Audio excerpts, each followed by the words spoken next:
Shalom, selamat pagi, sahabat jumpa dalam kasih Tuhan kita Yesus Kristus.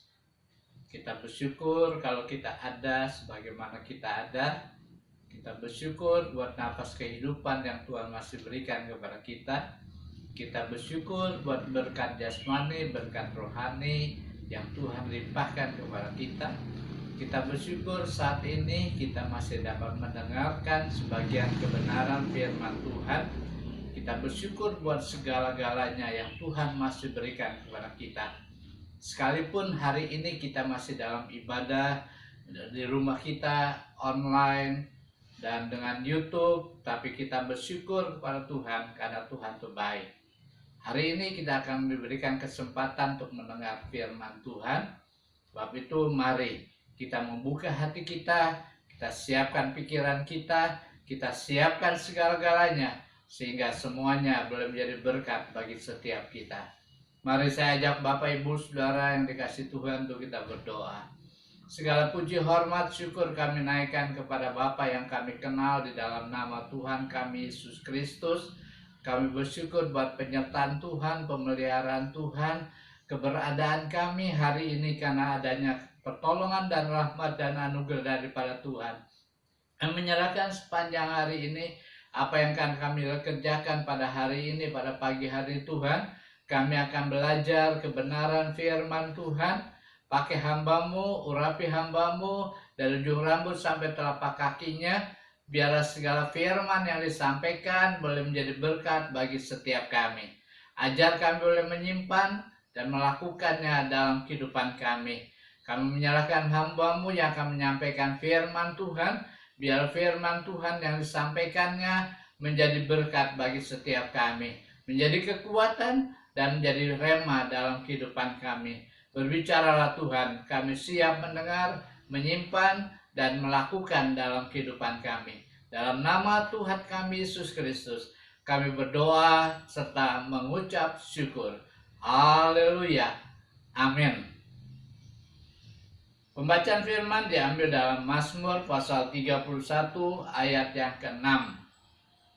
Demikian bunyi firman Tuhan, "Ke dalam tangan-Mu lah kuserahkan nyawaku. Engkau membebaskan aku, ya Tuhan Allah yang setia." Saya baca ulang lagi Mazmur 31 ayat yang ke-6. "Ke dalam tangan-Mu lah kuserahkan nyawaku. Engkau membebaskan aku, ya Tuhan, Allah yang setia."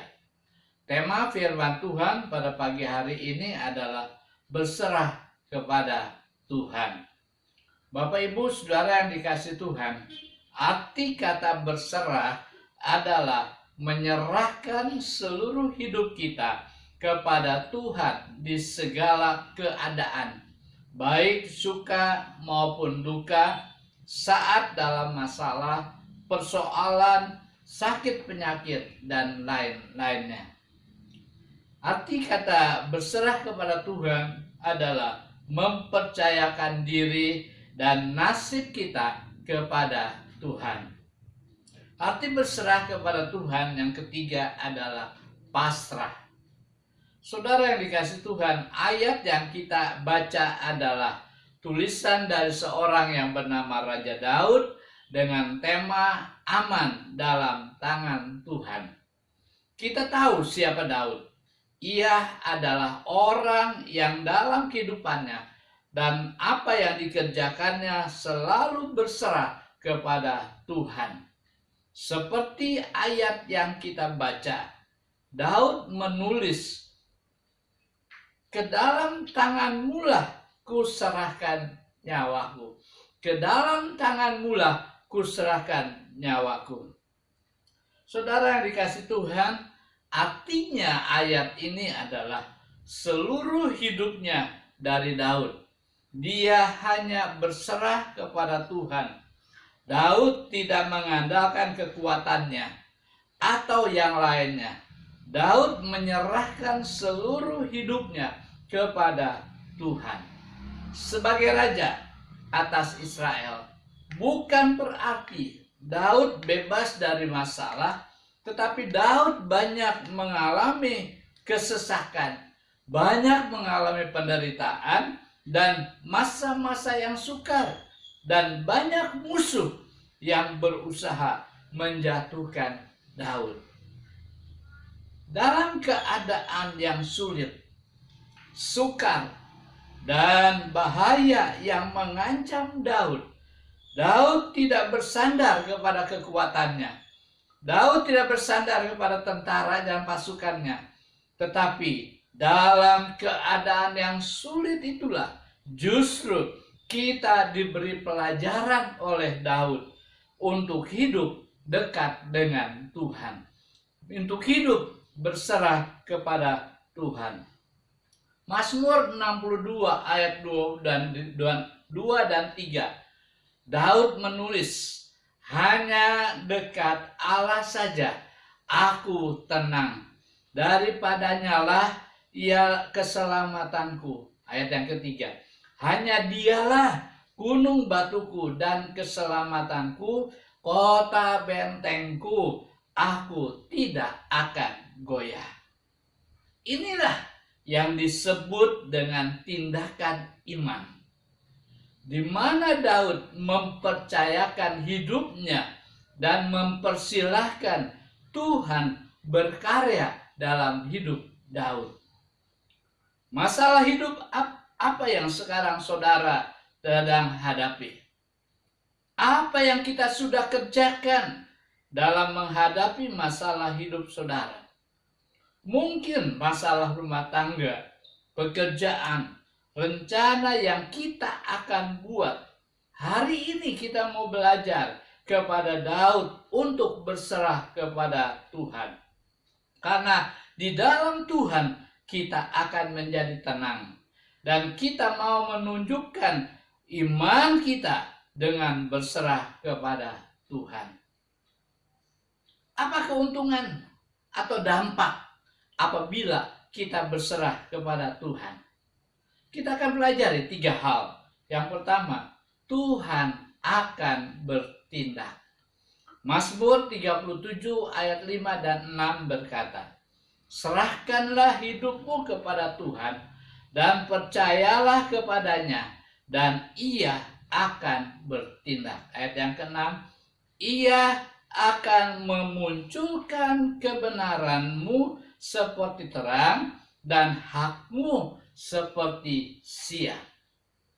Dampak yang pertama yang kita peroleh apabila hidup kita berserah kepada Tuhan adalah Tuhan akan bertindak untuk kita. Arti kata bertindak adalah melakukan tindakan atau berbuat. Sebab itu tidak heran dalam kehidupan Daud selalu berserah kepada Tuhan. Alkitab mengatakan ketika ia menjaga domba-dombanya, ketika Daud berperang dengan Goliat yang besar, ketika Daud menghadapi kota Siklak yang terbakar habis, Daud tidak melawan dengan kekuatannya, tapi Daud mengandalkan Tuhan serta berserah kepada Tuhan. Sebab itulah Daud menulis ayat ini sebagai bukti dan sebagai kesaksian bahwa kalau ia berserah atau menyerahkan seluruh hidupnya kepada Tuhan, maka Daud yakin bahwa Allah akan bertindak untuk dirinya sendiri. Bukan Daud yang bisa mengalahkan segala tantangan. Bukan Daud yang bisa mengalahkan singa yang melawan kehidupannya ketika dia menjadi tukang angon domba. Daud tidak mungkin mengalahkan singa yang buas. Daud tidak mungkin bisa mengalahkan Goliat yang besar dengan kekuatan dan kehebatannya sendiri. Tetapi karena dia berserah kepada Tuhan, maka Allah sendiri yang bertindak dan berbuat sesuatu untuk membela Daud. Saudara yang dikasihi Tuhan, kita akan melihat contoh dalam Alkitab bahwa Allah yang bertindak di dalam kehidupan seseorang. Di dalam 2 Tawarik pasal 20 ayat 15 dan 17 dikatakan, dan berseru, camkanlah hai seluruh Yehuda dan penduduk Yerusalem dan tuanku Raja Yosafat, beginilah firman Tuhan kepadamu. Janganlah kamu takut dan terkejut karena laskar yang besar ini, sebab bukan kamu yang akan berperang, melainkan Allah. Saudara yang dikasihi Tuhan, dalam peperangan ini tidak usah kamu bertempur. Hei Yehuda dan Yerusalem, tinggallah berdiri di tempatmu dan lihatlah bagaimana Tuhan memberikan kemenangan kepadamu. Janganlah kamu takut dan terkejut. Majulah besok menghadapi mereka. Tuhan akan menyertai kamu. Ayat ini membicarakan tentang seorang raja yang bernama Yosafat. Ketika dia dihadang oleh Bani Amon, Bani Moab, dan orang-orang Meonim, maka Yosafat sebagai raja dia takut. Yosafat punya tentara, Yosafat punya pasukan, Yosafat punya orang-orang yang bisa berperang untuk melawan dia. Tetapi ketika dia menghadapi 3 suku bangsa ini, 3 kelompok orang ini, maka Yosafat menjadi takut. Dan di dalam ketakutannya, maka kita dapat belajar. Yosafat tidak mengandalkan kehebatannya, tetapi dia berserah kepada Tuhan. Ketika dia sudah berserah kepada Tuhan, maka di dalam peperangannya Allah berbicara kepada Yosafat, gak usah takut, maju tentara-tentara kamu, aku yang berperang menggantikan kamu. Itulah tindakan yang dikerjakan oleh Allah untuk Yosafat. Kenapa? Karena Yosafat berserah kepada Tuhan. Yosafat menyerahkan masalahnya, mengajak bangsa Yehuda untuk mencari Tuhan dan bersekutu dengan berdoa dan berpuasa. Berserah kepada Tuhan disertai dengan tindakan. Berserah kepada Tuhan disertai dengan perbuatan. Di dalam 2 Tawarik pasal 20 ayat yang ketiga, Yosafat menjadi takut, lalu mengambil keputusan untuk mencari Tuhan. Ia menyerukan kepada seluruh Yehuda supaya berpuasa.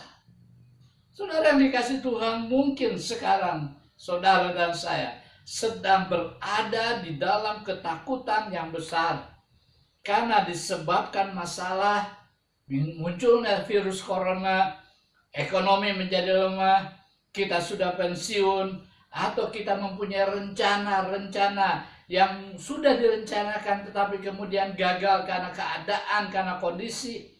Jangan takut dan khawatir, asal kita mau berserah kepada Tuhan. Maka di dalam keadaan apapun juga, Tuhan Yesus sendiri yang akan bertindak untuk kamu kalau kita mau berserah kepada Tuhan. Firman Tuhan berkata dalam Mazmur pasal 9 ayat yang ke-11, orang yang mengenal namamu percaya kepadamu, sebab tidak kau tinggalkan orang-orang yang mencari engkau, ya Tuhan. Daud menyadari Tuhan tidak pernah meninggalkan dia. Daud menyadari bahwa Tuhan yang akan bertindak untuk dia ketika dia menghadapi masalah, kesulitan, persoalan, karena dia sudah mengenal nama Tuhan. Sudahkah kita mengenal nama Tuhan? Sudahkah kita percaya kepada Tuhan? Mari, kalau kita berserah kepada Tuhan, seluruh kehidupan kita, masalah, persoalan apapun yang kita hadapi, Tuhan nanti yang akan ambil alih, dan Tuhan sendiri yang akan bertindak. Yang kedua, Tuhan akan memelihara.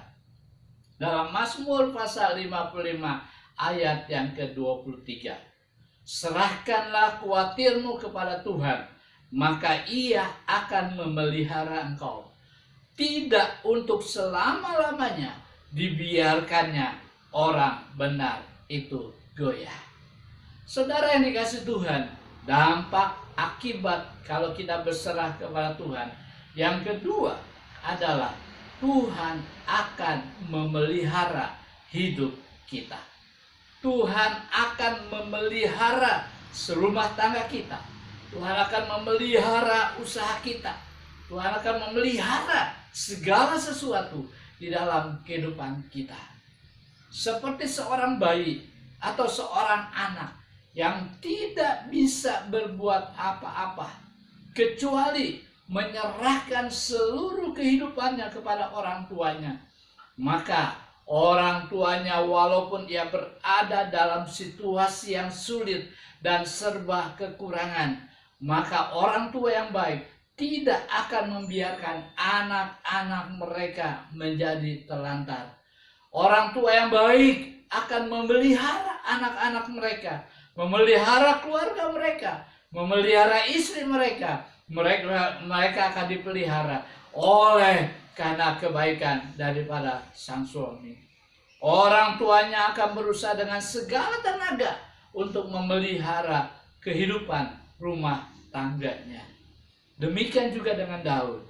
Tidak pernah Daud menulis bahwa Allah kejam. Tidak pernah Daud menyatakan Allah tidak memberikan pemeliharaan.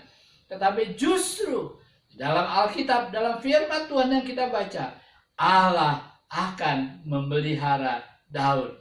Dan Allah justru akan memelihara saudara dan saya.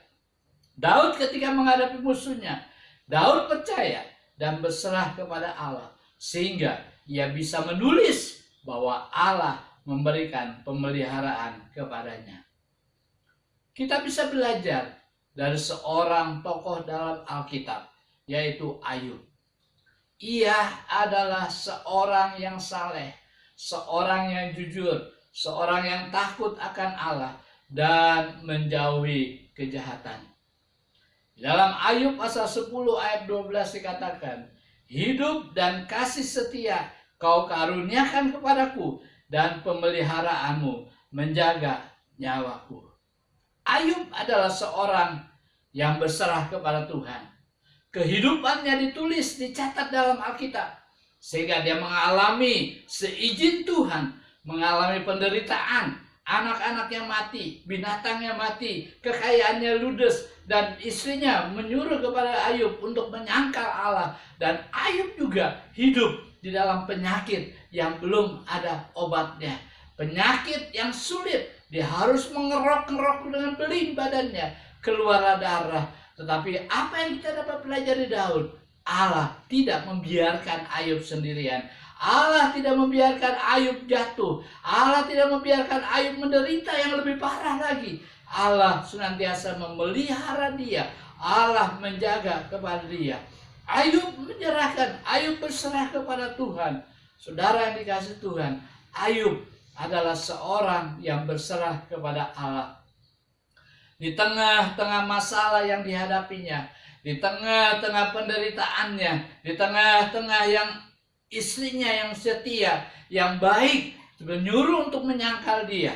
Tetapi lihat, Ayub tidak mengalami. Allah berkata kepada iblis, boleh kamu lakukan apa saja kepada Ayub, tetapi jangan kamu ambil nyawanya. Allah memperhatikan kehidupan Ayub, dan Allah memelihara kehidupan Ayub.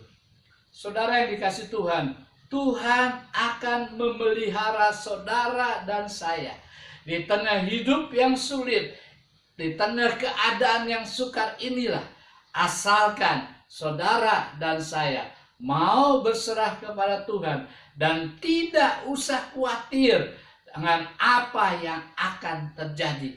Kita tidak usah takut, kita nggak usah bingung apa yang telah terjadi dalam hidup kita.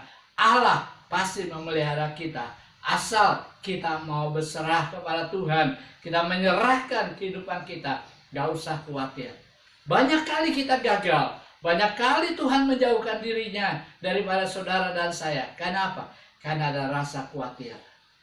Kata khawatir itulah takut, gelisah, cemas terhadap sesuatu hal yang belum diketahui dengan pasti. Saudara yang dikasihi Tuhan, ada sebuah ilustrasi dari seorang akrobat yang ingin mempertontonkan kehebatannya. Dia berada di Amerika, Kemudian dia mengambil seutas tali yang panjang, dia panjatkan dari ujung satu ke ujung yang lain.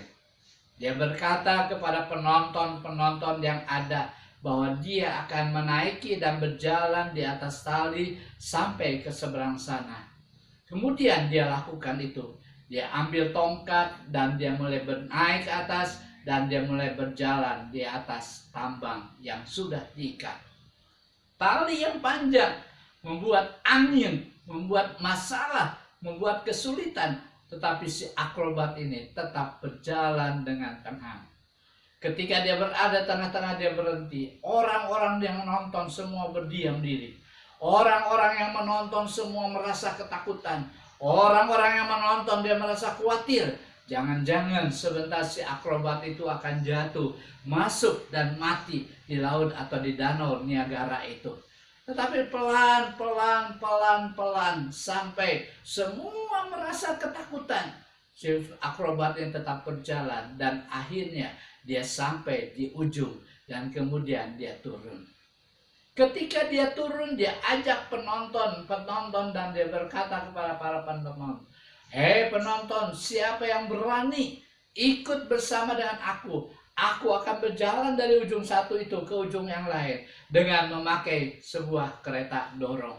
Siapa yang berani, siapa yang menunjukkan kehebatannya, dia boleh duduk di atas kereta dorong ini dan aku akan mendorong sampai ke ujung."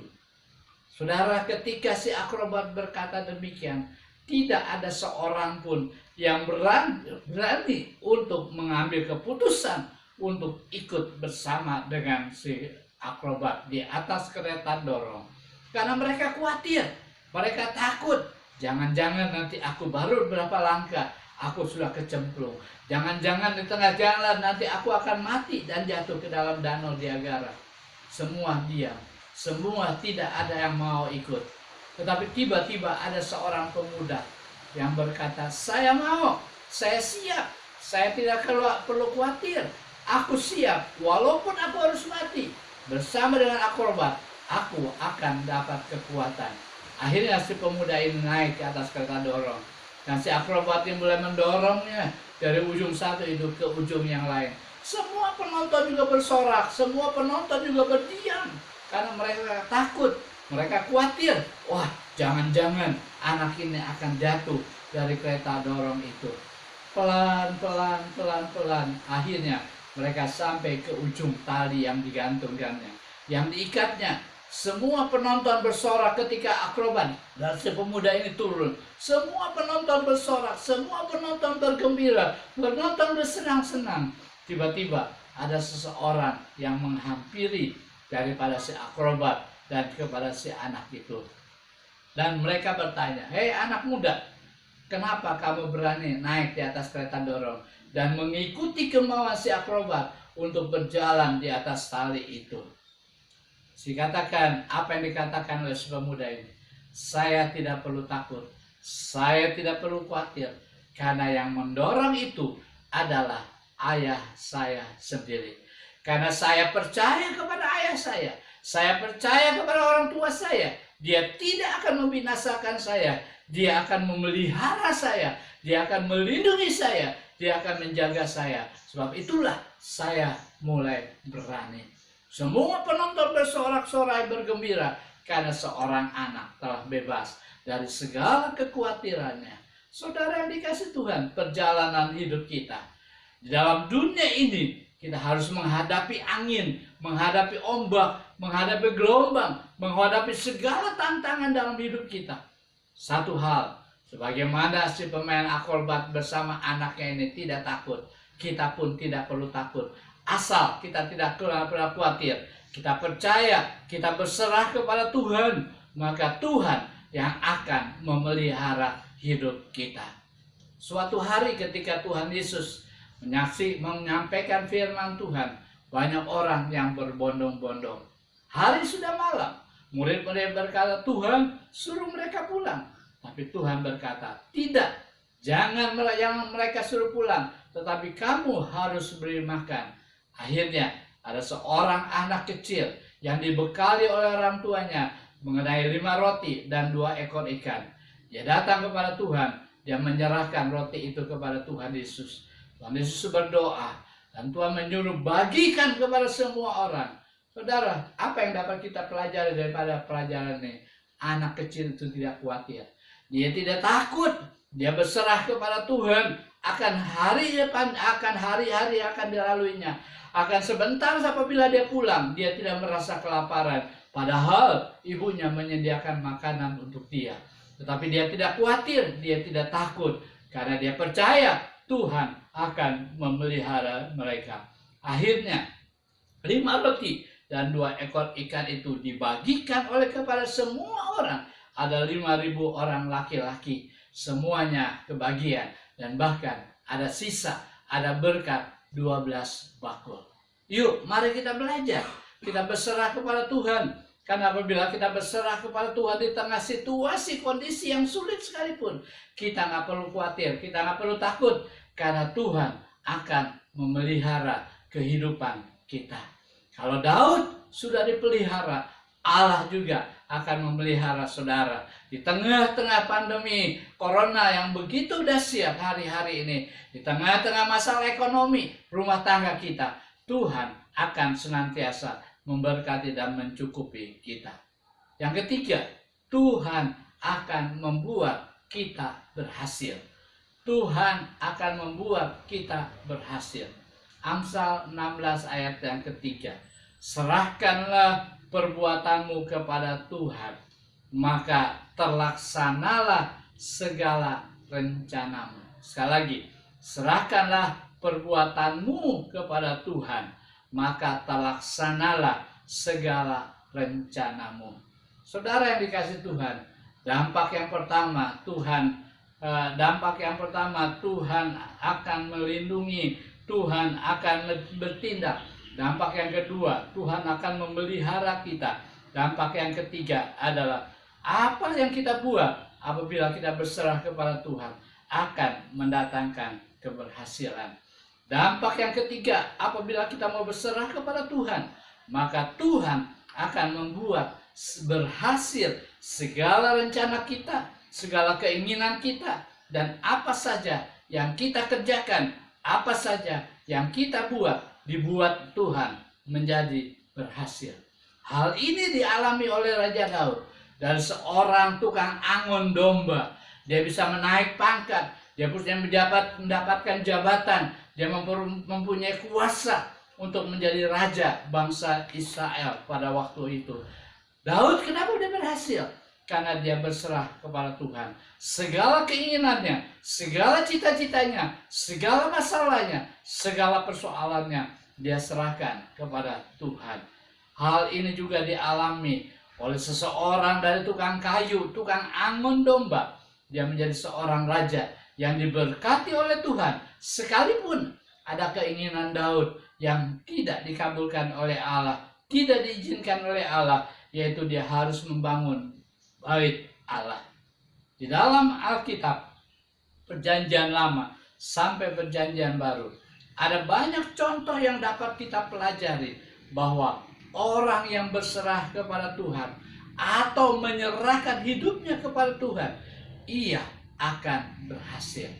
Contohnya Yusuf, Kejadian pasal 29 ayat 23. Apa saja yang dibuat oleh Yusuf disertai oleh Tuhan, dan Allah memberikan keberhasilan kepada Yusuf. Contoh yang lain adalah Kaleb. Dalam Yosua pasal 14 ayat yang ke-13 mengatakan, lalu Yosua memberkati Kaleb bin Yefune dan diberikannya Hebron kepadanya menjadi milik pusakanya. Saudara, Kaleb yang usia sudah lanjut, tetapi dia ketika disuruh berperang mengintai negeri Kanaan bersama dengan Yosua, dia tidak takut, dia tidak khawatir. Dia menyerahkan kehidupannya, dia percaya dengan imannya kepada Tuhan, dia tidak khawatir, dia mengintai negeri Kanaan, dan dia pulang, dan dia mendapatkan berkat tanah Hebron, dan tanah yang begitu indah, tanah yang luar biasa diberikan kepada Kaleb, karena Kaleb berserah kepada Tuhan. Keberhasilan Kaleb bukan karena hebatnya dia, tetapi karena pertolongan Tuhan, karena berkat Tuhan. Petrus dalam Kisah Rasul 3 ayat yang ke-8 berkata, tetapi Petrus berkata, emas dan perak tidak ada padaku, tetapi apa yang kupunyai kuberikan kepadamu. Demi nama Yesus Kristus orang Nazaret itu berjalanlah. Petrus adalah seorang yang pengecut. Petrus seorang yang pernah menyangkal Tuhan. Petrus dengan seorang anak kecil aja dia tidak berani. Tetapi ketika Roh Kudus turun atas dia berserah kepada Tuhan, menghadapi seorang yang lumpuh di depan bait Allah. Dia datang, dia katakan, aku gak punya apa-apa, tetapi aku hanya punya nama Yesus. Dan pada waktu itulah, maka orang itu bisa berjalan. Ketiga tokoh ini menjadi bukti bahwa orang yang berserah kepada Tuhan Yesus pasti akan mengalami keberhasilan. Di dalam dunia banyak contoh-contoh daripada orang-orang yang percaya dan berserah kepada Tuhan, hidupnya diberkati oleh Tuhan. Ada seorang yang bernama George Muller. Dia pendiri panti asuhan Ashley Down di Bristol, Inggris. Ia bertobat pada waktu umur 21 tahun. Di dalam hidupnya ia menulis dalam sebuah buku hariannya, segenap hidup saya akan dipakai untuk melayani Tuhan yang hidup. Dia selalu berpegang teguh kepada firman Tuhan. Dia tidak pernah minta pertolongan kepada siapapun. Ia berharap hanya kepada jawaban doanya yang disertai dengan iman. Saudara, panti asuhannya itu ada 10.000 anak yang terlantar. Pada satu hari mereka kekurangan makanan. Tidak ada makanan, tidak ada minuman kepada dalam rumah panti asuhan itu. Uang dalam kas sudah habis. Saudara, di sini kita belajar. Di dalam keadaan kekurangan, George Muller hanya berserah kepada Tuhan. Meja makan sudah disiapkan, piring-piring kosong sudah disediakan, gelas-gelas sudah disediakan, semuanya kosong. Dan semua anak-anak sudah duduk rapi. Dan ketika anak-anak itu sudah duduk rapi, George Muller mengajak kepada anak-anak itu. Dan ketika anak-anak itu diajak untuk berdoa, maka mereka semuanya berdoa. Muller berkata di dalam doanya, Bapa kami di surga, kami berterima kasih atas apa yang akan Bapa berikan pada kami untuk dimakan dan untuk diminum. Setelah berkata amin, saudara, tiba-tiba pintu rumah panti asuhan itu ada yang mengetuk. Dan setelah pintu itu dibuka, George Muller menghampiri mereka. Maka tiba-tiba ada seorang bapak yang berkata, saya merasa Bapak tidak punya makanan dan tidak punya minuman untuk pagi ini. Jadi saya bangun pada jam 2 pagi. Dan kemudian saya membakar roti-roti ini. Dan setelah semua selesai dengan sekian banyak, kemudian saya antar ke tempat ini. Ambillah Bapak untuk anak-anak, untuk mereka bisa makan. Wah, George Muller merasa bersyukur karena pada saat dia sudah selesai berdoa dan berserah kepada Tuhan, maka roti makanan itu datang.